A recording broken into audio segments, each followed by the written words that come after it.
Welcome to the DIY Pest Control Podcast, where you get the best info for those who want to perform their own pest control. The DIY Pest Control Podcast is brought to you by Nature Pest. Nature Pest has been providing the finest in commercial and residential integrated pest management for structural, lawns, trees, shrubs, and mosquitoes with better control and less contamination at an affordable price. For more info, visit us at naturepest.com. Frank the Pest Geek here with Nature Pest. And it seems like cool season diseases have started. We're in the middle of, what is it? We're November 15th right now? 18th. Today's November 18th. And take a look at this. I'm going to show you this house that we just, we come here every 2 months. The grass is pretty good. But look at the start of the disease so you can identify what a disease starts to look like when it's first happening. And this is when you first have to treat it.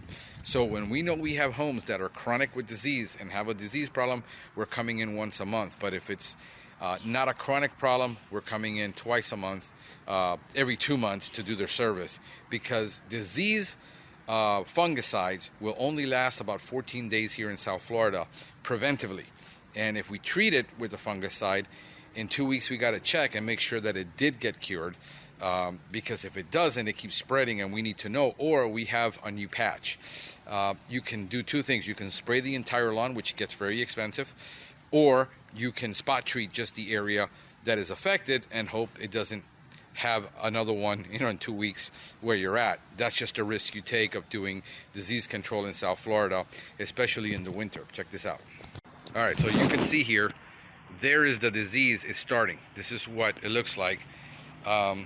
It starts out usually in a small center like this one, and then it just spreads out. This is large patch disease. And what will happen, these little patches that you see here, and then you see that one there and that one there, eventually they unite and they make a giant patch.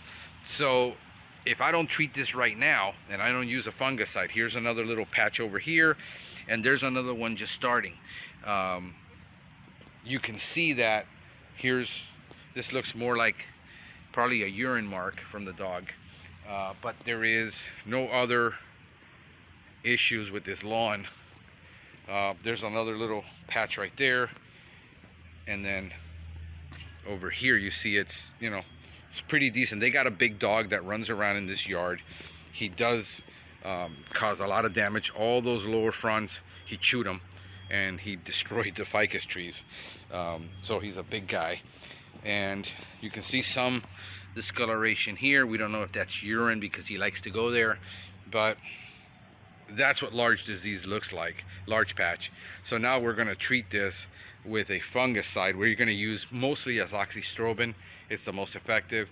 Chances are with one application it will, but the next time the temperature drops, let me switch over here. So this is an Intermatic. We check it. We set it up already. As you can see, 2 pins. Those are 12 minutes. And we're twice a week. It's only 2 pins lifted up across from each other twice a week. This is more than enough. We do this for all our clients every year. The next time the temperature drops, look at the sky today. We're going to get, let me go behind me here. It's overcast. It's cool. If it decides it's going to drizzle, that's going to make disease a lot more susceptible, especially. So we're looking at lower temperatures. This is why we start lowering the water this time of year to twice a week, 12 to 15 minutes, depending if it's a pin system or if it's a digital system, because water influences a lot on disease management. So you want to start lowering the water requirement to maybe 15 minutes twice a week.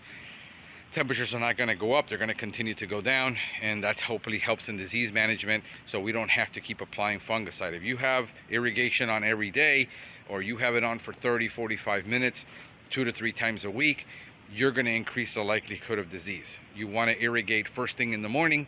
You don't want to irrigate at night, because you don't want the grass sitting there all night with water and humidity, the temperature's dropping, and giving it, basically you have a petri dish of growing disease. Do not, if you have a lot of weeds, do not do a fungicide and an herbicide application, because if there's a disease, it's gonna make it worse. Do not apply nitrogen at this time of year if you've got disease, because that's gonna make it worse. You want to add is maybe potassium at this time of year. You want to wait out November.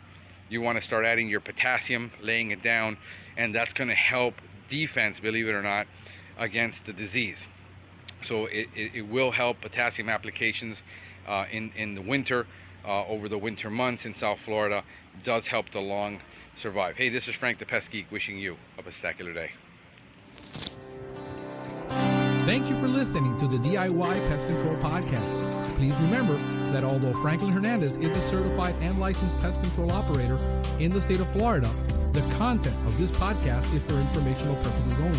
You should consult your local and state government or cooperative extension service before performing any pest control service.